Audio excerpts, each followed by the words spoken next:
Hi, and welcome to the Keys to Therapy. Today's episode, we have a special guest. Hi, Desiree. Welcome. Hi, thanks for having me. Yeah. So, we are going to be talking about trauma and grief and different modalities today. But before we get into it, if you want to explain a little bit about who you are and what you do. Yes, so I'm Desiree Vargas. I'm originally from Southern California, born and raised in Orange County. Hmm. I'm currently now in Las Vegas and been here for the last 11 years, so it's Wow. definitely my home now. I didn't think I'd ever move out of California. So, yeah, so I'm here in fabulous Las Vegas and I'm a licensed marriage and family therapist, but I kind of describe myself as a multipreneur. I have many passions and interests. And sometimes when people ask me what I do, the first Mhm. thing I like to say is I only do things that bring me joy. Yeah. And then I go into, titles and whatnot. But I also have a coaching and consulting business where I do mindset life coaching and business mentorship. And then I also am a co-founder of Elevated Wellness Retreats, where me and my business partner take women on wellness, cultural adventure retreats all over the world. Which are amazing, and I've been to 2. So, little plug here, and we'll go more into it at the end too, because people need to know about this piece of it. But yeah, Mhm, so you do a little bit of everything, which I also love because since this channel is primarily for like newer therapists or even therapists just looking to mhm. expand, you're proof that there's so many other things that you can do within this field or adjacent to this field that can serve you, not just about you serving clients. 100%. And I'm already going on my tangents that I like to go on, but Mhm. I feel like I really am that proof because Mhm. I did not become licensed until almost 10 years after I graduated.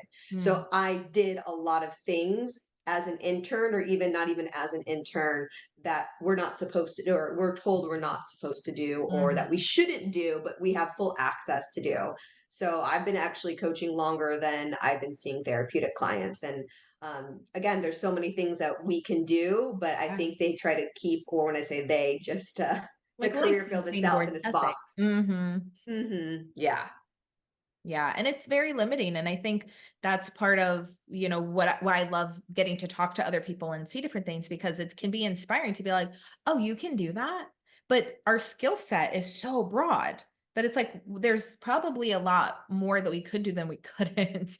So I love that you're like, "Here's retreats and here's coaching," Yeah. and, Yeah. being great friends with somebody that you do coach and having been on the other side of group coaching with you. I mean, it's Hmm. amazing, and there's so much knowledge that you provide that I feel like is, again, not really spoken about. So, I feel like yeah, again, you're just a great example of here's all these other things that you could do so you don't have to stay boxed in, and you could be more authentic to yourself, like, create a life that works for you, not just sort of the roadmap that I think most of us are given in grad school. Absolutely.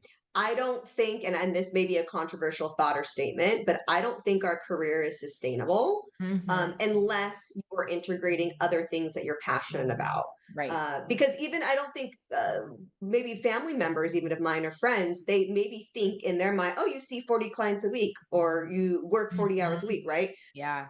People don't understand even that concept. Right. So again, even a full-time therapist is considered 20 clients. And I know a lot of colleagues will laugh and be like, oh, I have way more than that, or whatever it Yeah. is, right? And that is just not sustainable. So I think it's, for new clinicians out there, it's good to um, exercise that entrepreneur spirit or be intrigued by it. Whether we knew it or not, we have to have it in this field. Yeah. Exactly, and like you said, for things to be sustainable, I think that's where think a lot of programs and even mentors and sometimes fail us, is because it's so much about, like, how do you fit the client? How are you gonna sit? Don't eat, don't Mhm. drink, don't do this, like, in Yeah. sessions, don't go to the bathroom. Yeah, it's like all these things that it's just like, "What? Like, how do I make myself less human to be everything for the client?" And it's like, actually, most clients, like, what is it? The number one predictor of how well they do in therapy is a relationship with the therapist. Like, they're there for you as a person. So be authentic to you because then you're going to do your best work. And then the Yeah. right people are going to be attracted to that. And if you're filling all your time with clients, you're going to burn out. And God knows burnout is like so high in this field, probably Oh, because yeah. of what we're taught. Yeah. And what I think we're touching on too, whether people resonate with this, again, this word or not, but it really is, and I feel like Mhm. you fall into this as a clinician as well, is we're talking about bringing in a decolonized approach to therapy. Mhm. It's been so colonized that, even now it doesn't matter what the color of our skin is and whatnot, but other clinicians are realizing this isn't quite working Yeah. either. So, I think that's important to acknowledge and recognize that if we have an intuition to help a client and it's going to help them and Mhm. not harm them, then, let's do that. Let's Yeah, do there's that. more flexibility than we're Mhm. led to believe. But, well, how did you even get on this journey? What made you decide to become a therapist? Oh, that's such a fun question. It's always a journey, to get to where we are. I feel like all of us have our unique stories, Yeah. but unfortunately, mine did start with a pretty traumatic loss. Mm, I was 23 years old. My mother was only 42, mm, but her and her mother were killed unexpectedly by a drunk driver in 2004 in Irvine, where I was living at the time. So mhm. obviously that was very unexpected, and it just rocked my world. Everything I knew changed. I was an only child with my mother, and Yeah. I lived with her my whole life. She was a single parent, and my parents co-parented, but I lived all my life with my mom. So that was the start of wow, my life is completely derailed. And at 23, mm, these are the three things that stood out to me when that happened. Was Mhm. number one, I gotta get like professional help. I think I need to go to therapy for this because this is pretty, Yeah. serious. And Life-changing. I'm so grateful I even had that thought because I'd never been to therapy at that point. Yeah. I didn't know anything about it. The second thing I thought was I wanted to just kind of come back to my faith and my spirituality and have a relationship and just, I just felt like I needed to be connected to a higher power. Yeah. The third thing that came to mind was I remember growing up in school thinking, oh, there's this organization called Mothers Against Drunk Driving. I should probably reach out to them. They might be a resource. Mhm. So that started my grief journey. And I got connected with an amazing therapist through the Victims of Crime. I was able to access therapy for free Wow. through the Victims of Crime, um, which is incredible. I don't know if I feel like it's not talked about Oh. a lot, even as clinicians, to be able to get reimbursed that way too. That's another topic, but each state's different. And Hmm. I just got connected to the most amazing therapist, and I think I was with her off and on for probably like almost 10 years. Yeah. And that through that my own healing journey and then really just loving my clinician at the time, I got inspired to go to school to become a therapist to help people like myself that experience traumatic grief Mhm. essentially. Yeah. Wow. Yeah. And being on the other side of it, I think that's going to give you such a better understanding of the client experience because that's where you began. So I'm sure then being in school and like learning different things or internships or whatever, just the way that you can relate to people is very different than Hmm. somebody who's maybe only read about certain things. Like I definitely feel like personal experiences, whether they want us to be a blank slate or not, like they're gonna influence how we relate to clients and the examples we give of certain things that they've experienced because we've experienced them. So I feel like it had to have been one rewarding, probably a bit healing too, as you continue to go through life through different stages of grief and different things that came up for you to be able to turn some of that into how can then help others with Yeah. this. Yeah. And may I add, because I know this, is a channel and a place for newer clinicians, I Yeah. was a first gen college grad. Mm-hmm. So I was the first person to also go to grad school. It took me 7 years to get through my undergrad. Mm-hmm. I went to community college first. I didn't know at the time, but I had learning disorders. I have ADHD. I have dyslexia, I have dyscalculia, and I have some processing stuff, which I didn't even discover till I went to Mm. grad school. And Wow. I didn't go to grad school till 6 years after I had graduated from undergrad. And so, just to kind of share, not every journey is traditional. Mm-mm. And I was kind of not knowing what I was even doing as I was going through. I didn't even know you needed 3,000 hours when I like was Yeah. applying to go to grad school, to become licensed. I just thought, I was going to graduate and be a therapist. Just, so naive. And, but I just think that was important to share, and that it's been a road that I've definitely navigated to get to where I am. Yeah, because I think a lot of times people feel like if it's not linear, it's not right. And Yeah. that's most of life isn't that way. So, and I know in my program, because like I was first generation college too, and then I took a Yeah. year off in between because nobody was telling me what my options were for grad school. It was just like PhD. And I was like, I hate research. I'm not doing that. And so I had to like go work and find people to talk to and meet and stuff because Yeah. I didn't have any other way of really learning it. And so but in my program, there was definitely a lot of people were kind of early 20s, but there was a group of people that were at different stages of life. And the ways that the things they brought to discussions and the experiences they had and stuff like that, really, I think made a lot of them amazing clinicians a lot faster in some ways than some of the younger people or people who had maybe a more traditional background. Not that they couldn't then have their own experiences in ways that they related, but I think the Hmm. diversity even amongst like ages and life experiences and locations and stuff like that in the program actually helped bring up some really great Yeah. Yeah. conversations. And I think it's cool that you went again on the path that made the most sense for you, even if it wasn't what is typically laid Traditional. out. Mhm. Yeah. I, in fact, my GPA was really bad. My undergrad GPA, I think it was 2.5, Mhm. maybe a 2.4. And as most of us know, you can't apply to grad school unless you have a 3.0. Mhm. And when I decided to apply to grad school, I only applied to one school. It was a private school. It was Christian based school in Southern California. And I was just really like set on that school that I wanted to go to. And I took a chance and I applied. Somehow got an interview, which is great because I'm fantastic in person or like this, I was like, Yeah. here's my chance. And I showed up in my red power suit, Nice. and they asked me the question, why do you want to go here? And I was like, oh no, I am going here. I told the person, I was like, this is the only grad school that I applied to. Mhm. So I am going here. And she asked me the question, we noticed your GPA is quite low. How do you plan to stay in the program or what, And so I Yeah. didn't know at the time, like I mentioned, I was Right. officially diagnosed, but I knew I had challenges. And Mhm. I just told her I would be very committed to the process. And I chose a smaller school because I figured they would be helpful to me. And they let me in through an academic probation for the first, Mm. I think it was semester system. I don't remember.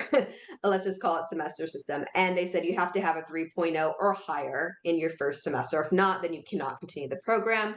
So I took it very seriously, and I had fantastic professors that Mhm. allowed me to do presentations or oral type of exercises to show Yeah. that I was knowing versus taking a ton of tests and things that I just wasn't quite good at.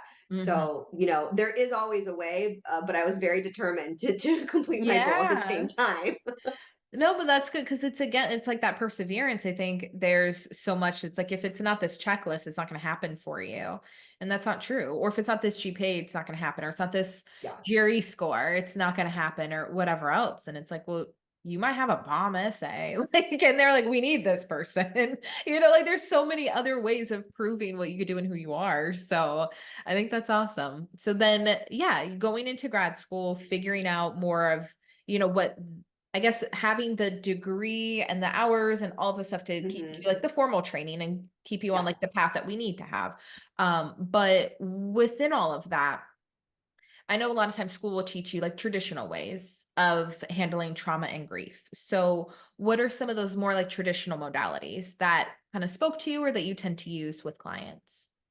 Sure. And I know we were talking about this before we started, is Hmm. I think we I don't know, spent no more than a week in grad school talking about grief and trauma. I Hmm. don't really even remember it being discussed a lot. Mm-mm. Maybe it was just a day or an assignment, who knows, or a paper. It wasn't a Yeah. lot of focus. So I first want to just, recognize that. And I had an interest going into grad school that I wanted to work with grief and trauma. Hmm. So I I sought out a certification while in grad school for grief and bereavement, and that Oh, was I think it was like a 4 or 5 month process wow. to do so, and I thought this is great. So that was really helpful to do, just kind of starting off. And I think that where the traditional things fall into is pretty much talk therapy, Mhm. which I do talk therapy at times. It's not the majority of what I do, so I'm not putting it down. Yeah. And when I think of talk therapy, I think of like a modality like narrative therapy. Mhm. That is probably used a lot with grief. We have CBT, Mhm. and I'm not here to trash CBT, but I Right. just don't feel it's appropriate for grief at times. With CBT, we have some, cognitive restructuring and exposure therapy that kind of falls into that. And me personally, I think I'm just not fun. I'm just going to be very truthful. I just don't align with it, and I'm speaking with someone who had traumatic grief, Yeah. so I don't think that there might be a time and a place for it, but I don't think it's an appropriate place to start with somebody in the very beginning too, and working with grief. Yeah, because I feel like it's so cognitive, it kinda pulls them out of their body to Yeah, be like, "What are the thoughts? And what is right. this? And what's a way to The thoughts reframe are this?"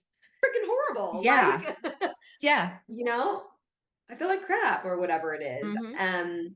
So, and then I think we have what is considered grief counseling, which falls a little bit into Mhm. the dynamic of talk therapy. And this is where I kind of think I found myself as a client is I fell into like we did some grief counseling and I did a lot of group work. Oh, So wow. I did grief group work, Mhm. which I think again is a little bit more traditional. I think it was helpful for me in that time and place. And then we have the using medications, so Mhm. pharmacology with therapy. So sometimes some people may need some assistance with medication. So I think that falls in maybe more of a traditional Yeah. approach. So those things I would say. Yeah, and I think that makes sense, and that's mostly if any of that is covered. Because again, I think we Uh, might have talked about the 5 stages of grief in, like, yes. a paragraph, and that was it. Yeah. I think there's not even like a full DSM diagnosis for it. It's just sort of put under adjustment disorder or Mhm. PTSD or Yep. whatever. There's just Right. not really enough there either, I don't think, which is probably why it's not covered. But I love that you were like, all right, well, they're not teaching much on this. So I'm going to go find something that will teach me Hmm. because I think grad school tends to be such an overview of everything that if you have a serious interest in a specific topic, you're really not going to get the education on No, it seek within. it out. Mhm. Yeah. So I love that you did that and you found a program that was gonna meet your needs outside of grad school because grad school is really just the beginning. So, Yeah. yeah, and a lot of those traditional modes, I think they can work, to a certain extent, like you were saying. I think that for Mhm. some people, that's their comfort zone as the therapist because that's Yeah. what they were taught, but I don't think that that's it. That's just not everything and definitely not for every client. So I'm curious when it comes to some of the non-traditional ways, especially because it sounds like that's more where you lean. Like, Yes. what would be under that category? Yes. So I incorporate things like brain spotting, Mm, a modality called parts and memory or parts therapy. And I can go and kind of, explain some of these things, but I just kind of listing them. mhm. Hypnosis, Mm, um, even breath, breathing, if it's appropriate for them, yeah. sound healing, Mm, somatic movement, Reiki. So these are definitely more in the non-traditional approach. And the way if I'm using therapeutic terms, I'm a marriage and family therapist, right? So mhm. I resonate with a more systemic approach. So probably one of the more first things that I'm going to do is I want to understand the generational trauma, Yeah. which I don't think people are gonna or what I at least see, they're not gonna connect that right away with grief therapy. But that's my thought in an assessment Mhm. right away. And so if I have time in an assessment or even in the second session, I'm trying to also do the ACE questionnaire, the Adverse Childhood Experiences Oh, yeah. questionnaire. That's pretty standard for me, and I don't feel like a lot of, or at least I don't even talk to colleagues that utilize it a lot. I want to know what they've experienced prior to whatever they're coming in for. If it was loss of a child or spouse or a loved one. I want to know, okay, well, is there a pattern? Have they experienced some traumatic loss before, grief? What was their childhood look like? So I also want to take that approach and look into those things before I get into the different modalities that I can utilize. Yeah, that makes sense because it's a much deeper approach to than Yeah, just like, "Oh, you're here because of this one loss." It's like, well, maybe the way that they're affected by that loss runs much deeper because it's been a absolutely. series. Hmm. So, and it sounds like too a lot of what you're describing because people like trauma is like a therapy word, right? Like some people might not equate certain things that they've been through as trauma. So you going through that questionnaire and like even just discussing different scenarios and different things with them in the past, there may be things they've never labeled as trauma that really have been trauma this entire time. Yeah, yeah, and I use this example that, it could have been there's people that have pleasant childhood experiences, but say they were accidentally there was a time, mom and dad forgot to pick them up, or they thought the bus was gonna pick them up at school, and they're 6 years old, and there's no one to pick it up. That could be considered maybe a small T, but really Yeah. that child experienced a big T. It didn't know who was coming for them, and that Mhm. could be it seems so small, right? But that could play a part into adulthood, and I kind of make light of it sometimes. We're basically a bunch of 10-year-olds in these adult bodies, Yeah. and we use a lot of those coping skills that we still have as children. Mhm. Absolutely. Yeah. And I think, like you mentioned with going into even the childhood experience, sometimes then you can help people label more of what's going on. If there's any shame associated with their Yes. experiences, if they don't understand why things are lasting as long as they are when it Mm. comes to grief, or why their experiences with something that may seem to them like a smaller trauma, it's lasting so long. Like I feel like you really get to help them understand more of the layers of the situation and give themselves a bit of a break, which would be it's very different than taking that traditional approach for CBT and being like, now what is a thought? Now what's another way Mhm. to look at it? You're getting to like the actual source of it.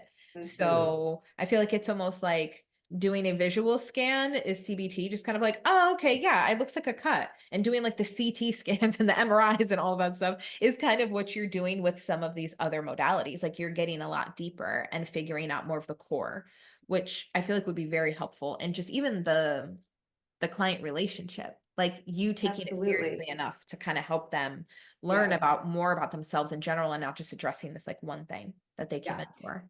And I'm a big believer in self-disclosure, obviously Mhm. in an ethical way, but I Yeah. really do. And if it's appropriate, and especially in the beginning, Mhm. I always say, I'm a therapist that has a therapist. So the modalities that I utilize are also modalities that I personally utilize too as a Yeah. client. And that I could tell the shift in their face is like, really? So Mhm. I let them know, I don't, incorporate anything that I don't personally believe in, Yeah. and I might share, if they're coming in for trauma or grief, when I lost my loved one, this was something, and so I'll incorporate it in appropriate ways, and that also helps that trust factor too. Exactly. Yeah. It's like how you were saying with being part of a group, like doing group like grief therapy for yourself. It's like just even Yeah. sometimes knowing like it's not just you, that can help a lot. And then if they're like, "Oh, my therapist who seems to have everything together Hmm. has also experienced some stuff," that's going to humanize you and then maybe help them be a little easier on themselves for their own experiences and see kind of a bit of light at the end of the tunnel of like, you can get through these things, you can work through them, and anybody can and should because you did Hmm. it. So plus, if they're a little weary about like, I don't know a lot about sound healing or I don't know a lot Hmm. about this, then you're able to give that perspective on both sides as the client and as the clinician. And I feel like that would make somebody feel a lot more confident going into maybe some of these non-traditional methods that they don't know much about or have never done. Hmm. Yeah, I find that I get two types of clients: clients that seek me out because they know I do non-traditional things, or just happen to be paired because maybe it was a referral or Yeah. somebody thought we'd be a good fit. And once I explain it to them, and I feel like that this is also my energy that I give out, is they're Mhm. always open. They're like, Yeah. okay, great. I've never done therapy, but I'm open, or I've done lots of therapy and I'm looking for something not traditional because that helped me in that time and place, but now I'm looking for something different. Hmm. Okay. Yeah, which is amazing. And it's fun because I feel like the clients, I don't know, I always love the clients who've never been in therapy sometimes or who haven't Yeah. had the greatest experience because I'm like, ooh, watch me. Like, let's Oh, see yeah, how and I this tell them, I'm is. like, "I don't know if this is the right word, but I am excited that we're paired together, I think." Yeah, You know? yeah. I love that. And so for you to be able to introduce different things too, I almost feel like as a client coming in, they would be more hopeful as well. Cause it's like, if it's not this, let's try this. If it's not like, there's multiple ways of getting at what's going on. And I'm sure, and then the combination of all of them, like you're going to heal them from all corners. So Yeah, it's yeah. amazing. They're open. What also I think is very important to say as well is I let my clients know throughout the whole process of working with me that I'm not better, right? Just because I'm Mhm. the therapist, I'm just another human alongside you. Mhm. And it's very all the modalities that I utilize help the client be in charge. I want them to feel like they have power because Yeah. we when we go through something traumatic, we feel a loss of control. Mhm. And these modalities allow them to kind of be the leader in it. I'm just the guide in the way. So, and again, most of these modalities, we do not even have to talk about it if we don't want Yeah. to, which is so powerful because I think there's a time and a place to process grief and trauma. Mhm. But if they don't want to, I don't want to re traumatize them. And I think Yeah. that's again where traditional talk therapy can do. Mhm. So if we just say, hey, there's a memory or there's a disturbing thought, that's all I need to know, Yep. which is so powerful to have these modalities that can just work with it and they don't have to tell me anymore. Mhm. Yeah. I think that's part of why I liked brain spotting so much more than EMDR, Mhm. because you could just be like, okay, you keep that in your mind. Like, let's find the spot. Yeah, And that's there it. wasn't a lot of digging into it or all the timelines and like some of the extra Mhm. steps, which for certain clients would be great. And for other ones, I mean, that, like you said, you don't want to re traumatize them or put them in a place where there's a weird power dynamic. There's just like so many different Yeah. things that could be not great about the situation. And I love that you can explain different modalities to them and let them choose. What do you feel like Yes. doing today? Where's your Yep. headspace at? And that's Yes. awesome. The power of choice. I want to get Mhm. them to know that they have the power of choice. Once they get acquainted with all these modalities, what are we Yeah. working on today? How do we want Mhm. to, what do we, okay, this happened. Okay, so what do you want to use? Oh, I want to do hypnosis. Or I Yeah. want to do, or they just know like, do your thing. Cause sometimes I'll interweave. So I can do parts work with hypnosis or, interweave a few different things together. So it's sometimes Cool. even if they want to do parts work even, but they don't feel like maybe they you don't have to lay down, but a lot of my clients like to lay down. Mhm. But we could even talk parts Yeah. work. So it's fun. Or I have clients that maybe like will be doing parts and they'll just look off to the side and they'll Mhm. do the visual or close their eyes, but they're sitting. There's no wrong way. Yeah. I tell them you do whatever works for you. If you need to close your eyes or lie down, whatever, or just have a conversation. And I like how they will do sometimes different things at different times. It's not just one way Yeah. to do it. That's fun though. And as a therapist, it's helpful to have that flexibility, like that ability to be flexible with the clients, because Yes. I think that is probably something that makes clinicians veer away from that is they like to be in charge. A lot of them. It's also how we were taught. You command the room, you make sure the boundaries are in place. You all these Yeah. things, which yes, there's definitely pieces of that that has to be there to set up the dynamic and whatever else. But I feel like there's so much stiffness that can come with those Mhm. traditional ways that the actual relationship and the other goals, like you said, empowering the client and stuff like that, could get a little bit more Yeah. lost. So I love that you allow yourself to be in the position of like, I'm the therapist, but you tell me what's going on today. And Mhm. you've learned, or I mean, this is probably how you were before, why you were attracted to these things, but like even more so over time, being able to be more flexible with clients and allow that I guess coming into your day being like, we'll see where it goes. Yeah. Yeah. That's it. Yeah. I tell them too, obviously we don't know where it's going. We Mhm. don't know if we're going to do hypnosis or parts work, but I assure them this. I go, just know I will always know how to get you through. Mm, We don't know where it's going to go. We don't know where the part's going to go or what's going to happen with brain spotting, but just know I will always know how to guide you. And then yeah. again, that assures them of like, oh, okay. Mhm. They could trust the process a little more. Mm, Yeah. yeah. Do you think that, a lot of times, again, we were talking about sort of what you're taught and then how you have to go and explore your own stuff and bring your personality into the therapy space and all of that. Do you think, based off of who you are and what you like and what you enjoy, that's sort of what drew you more to those non-traditional ways? Yeah, I think this kinda is like a just a personality thing. I Mhm. feel like I was always just different. Yeah. As a person, I just did my own thing.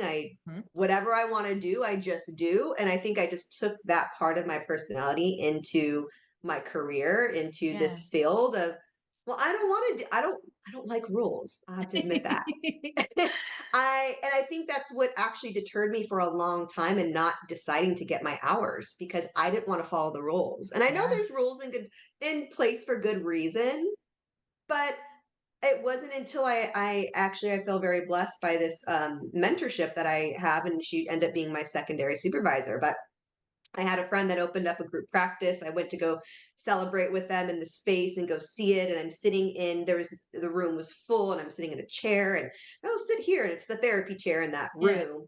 And I don't know my friend's co-owner, but meet, we know each other 5 minutes and she just approaches me and says, why aren't you doing therapy? And for the first, I had been asked that a lot, but I Oh, hated that question because with other clinicians because I just didn't yeah. want to. But there was something different about her when she approached me, and I'm like, okay, well, what are your thoughts, and she was also, I think it's important to have and find a mentor Mhm. that is totally open to you being you. I think Yeah. that's, I talk to a lot of interns and I do, a lot of coaching and I work with all different types of clinicians in different phases. And they find themselves with supervisors that are not resonating with the modalities that they do. And so Mhm. I had spoken to one intern and she's like, I just hurried and I rushed and I got my primary and my secondary because I just had to. But I want to do Reiki and I want to do this and this. And Mhm. so in kind of talking with her, I think she's like, I think I need to change and find a different primary that resonates more with these things that I want to do. And Yeah. having that mentor really see me for me, she pointed me to a great primary who introduced me to parts and memory.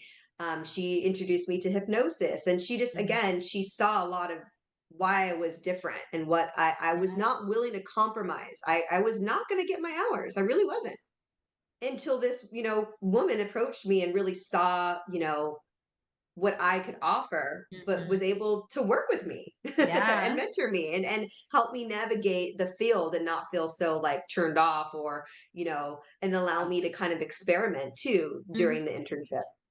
Yeah, which is awesome, and I think that that's something else what you touched on is, like, you need to make the experience work for you. Hmm. So, it doesn't have to just be the supervisor that they provide you at the job that you're at if they're not really aligned with how you work, or the person who your friend sees, or whatever. Like, there's so many different people out here, so it's like, if you wanna hone these skills and build them, especially early on in your career, to establish yourself as the type of clinician that you want to be.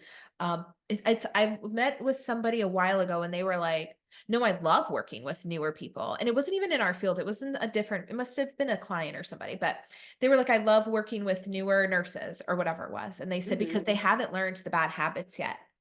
They're fresh and they're open and they're flexible. So I love actually working, even though some other people might be like, no, you got to train them a lot. She's like, no, I get to help them figure out who they want to be. What kind of nurse do you want to Hmm. be or whatever else. And it's, I think the same for us. It's like, if you're early on in your career, there's not a lot of unlearning you have to do. And so, like you were saying, with the way some of these systems are put into place, it doesn't work for most of us, but we're all expected to follow them, whether it's a traditional work week or it's whatever else. This is how you have to do therapy. Like, that's just it's not it. So I Right. like that you're encouraging people to seek out the mentors, the supervisors, the coaches, all the things that will actually Hmm. align with them and who they are. Yeah. Yeah. It's so important to, again, this is my motto of I only do things that bring me joy, but maybe Yeah. that's also the generator in me if you're into human, for those that are into human design. But I think that still resonates with a lot of people Mhm. that, I just want to give other interns or newer clinicians that are out there, just do and be who you want to be. Like Mhm. that's the best thing you can do is Yep. just be yourself. And I know I resonate this because I was so scared to just be a clinician. I wasn't scared being a coach, Mhm. and doing all the things. But at the beginning I was kind of hesitant and to this day, which is fine. I'm not everyone's cup of tea. Yeah. I've had somebody as when I was in as an intern and doing not totally non-therapeutic things wanted to report me to the board because she didn't like what I was doing or who knows? I don't know. People get so So, threatened by anything that's outside of this, like, one line. yeah, That's crazy. right. Right. So, do what you want to do, be who you want to be, find those mentors, find the support. I think it's important to have your support system while you're on this journey. Mhm. Absolutely. We already answered my last question about advice. But I think that's really important, and I love that the theme of this entire thing, even though it's on trauma and grief, it ultimately is coming down to who the therapist is and Mhm. how you yourself could be non-traditional, and you can use Yes. modalities that are non-traditional, and it's all still okay.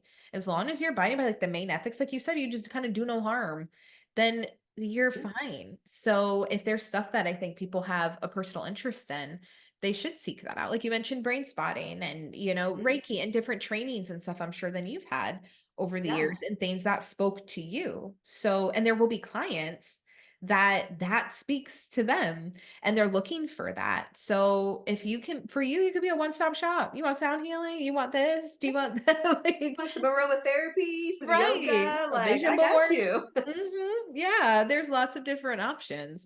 So I think that that's amazing. And I don't know, I kind of have always, maybe that's the manifestor in me that's like initiating stuff, but I've always loved not being everybody's cup of tea.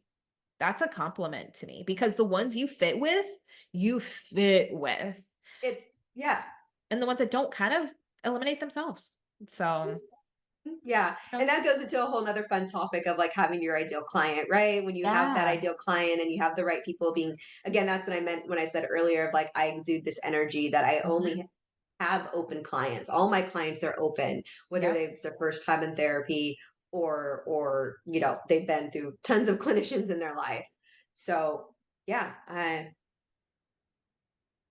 I love it. absolutely.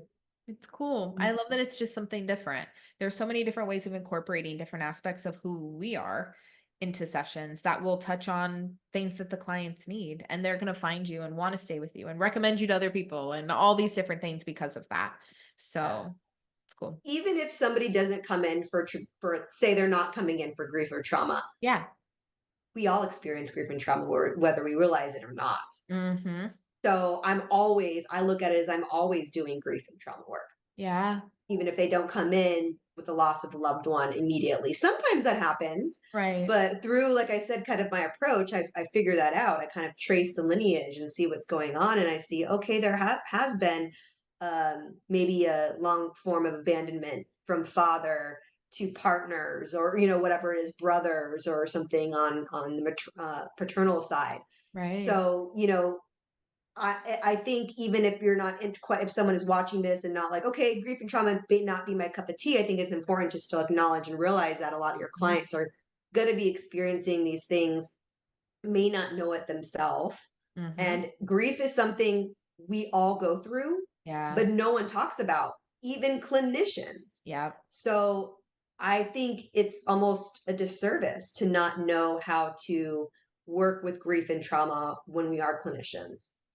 Absolutely, because like you said, grief could be the loss of a loved one, and it could be abandonment. It could be Mhm. a divorce. It could be like so Yeah. many different things. Job, pets, you name it. Yeah. Oh God, pets. That's the only time I broke it down in sessions is with the pets. Like, can't handle Woo. that one. But I know that trigger about myself, right? So like working with clients, I've even had clients that have been like, oh my God, you get it. Because then they Yeah. see me tear up about Yeah. gosh, I had one Mhm. years ago that she was like, "I felt so stupid coming to therapy for this." And like your reactions showing me like I'm with the right person and I'm in the right place. And I was like, "Okay."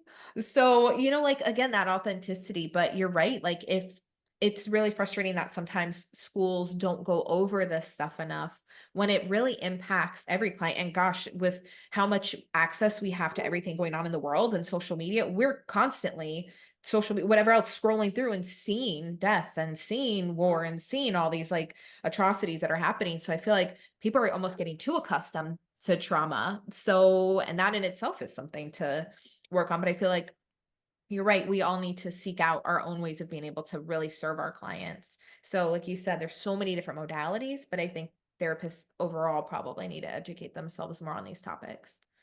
Absolutely. Yes. Yeah. But well, speaking of all the different things that you have going on, what are some of the things that you're working on now? So there are a few things taking place. upcoming in September of 2024 is a women's cultural and adventure retreat to Spain Oh, with my company Elevated Wellness Retreats. And again, this is just open to women that want to experience culture and adventure. Um, not have to worry about a thing, maybe experience some burnout, just everything's taken care of, food and excursions, transportation. So yeah. that's coming up in September. Really excited about that. Oh, it's gonna be amazing. And If having been to your Hawaii one, yes, it's true. We didn't worry about food. We didn't worry nothing. about anything. Even like waking up at a certain time. It was like if you want to wake up and do yoga, come wake up and do Go it. for it. If you want to sleep in, good night. Like it was Yeah. so nice and flexible to not worry about anything. So Yeah, we try to have that. I mean, we created retreats that we wanted to really experience ourselves, is we didn't yeah, want anything regiment, and we wanted people to feel like they had a lot of downtime too. So right. there's going to be Spain, like I said, this September, and then Mhm. next May 2025 will be Portugal. Awesome. So if any women are interested in that, I also do coaching and consulting. Mhm. So if people are interested in mindset life coaching or the business mentorship, or even a combination of both, that's kind of my specialty because Yeah. we all have lives, and then a lot of us have businesses or careers, so that Yep. kind of melds together. I will make sure that you have all the info if somebody wants to Absolutely. schedule a consult to do that. And I also have an upcoming, I'll do events in Las Vegas, and Las Vegas is obviously a destination. So Yeah. my next local event is a day retreat that's taking place in August, just next month. So Cool. if you're listening to this in beyond August 2024, I always have different events going on. So the best way is, connect with me on social media or my email list, and Yeah. all the things that I do, will be communicated that way too. Right. And your Facebook group for retreats as well. Yes, So that's yes. blowing There's up. yeah, there's a lot of ways to stay connected. We have Yeah. a group of over 12,000 women Wow. that are looking for retreats, and so that's all. That's our mission. Is of course we showcase our retreats, but we want to help women go on their first retreat or their next Yeah. retreat that resonates with what they're looking for, because there's all different types. Absolutely. Oh, that's so cool. Yeah. And so I think that all the work you're doing is so amazing for clients, but also for other clinicians and for other people out there. And having worked with you and having a best friend that's worked with you and having gone to your retreats, a business one in Denver, and then obviously a Mhm. wellness one in Hawaii, like I feel like you just offer so much and you're such good energy. So I highly recommend Des, guys, for any Thank of you, the Sarah. things. Yeah. Thank you. Yeah, I just really, like I said, I just want to do things that bring me joy. I love serving people. I'm a healer in all different ways, not just therapy, being a sound healer, yoga teacher. I'm just a healer. I love serving people. And I love having fun while doing it. And that's kind of, where the other things come in with the retreats and whatnot. So yeah, I'm Yeah. just so thankful and grateful. Oh, and we're thankful and grateful for you too.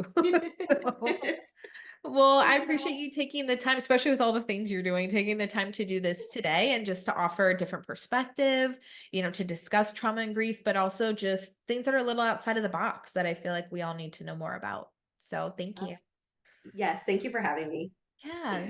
So if you guys want to follow along and see all the things that Des is doing, all of the links will be below. So I definitely recommend joining her group, following her on Instagram, all the things. And then if you want to stay up to date with what's going on in the channel, then just subscribe below and I'll see you guys next time. Thank you.